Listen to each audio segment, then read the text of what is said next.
it was that time I told you I had like one on the calendar. I hit three that day. And then I had an epiphany of like, oh, I can like make stuff happen without calls on my calendar. I just never even thought of it that way because I just came from kind of like, well, I'm going to work with whatever the marketing can give me.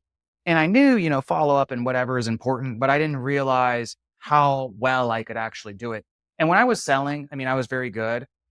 Uh, You know, 50% of my deals probably would come from like longer term pipeline, like longer term pipeline activity. And when I say that, I don't mean like, oh yeah, I had the call with the guy last week or I had the call with the guy 2 weeks ago. I mean, sure, I close those people too.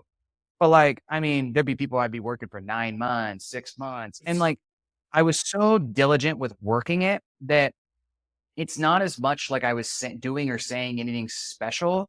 I was just, I was putting out such a massive amount of activity that like people would just I went through this spree where I would just like, if it was like 2 weeks straight, I would just get a random text from somebody and they'd be like, I'm ready to go.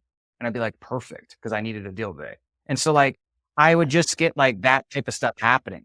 And it was just because I was putting out so much activity where it's like something is gonna just come in out of this like hundreds of people I followed up with or hit or whatever. And so no, I mean, you definitely learned that. I don't think it was natural. I think my personality is very, predisposed to that.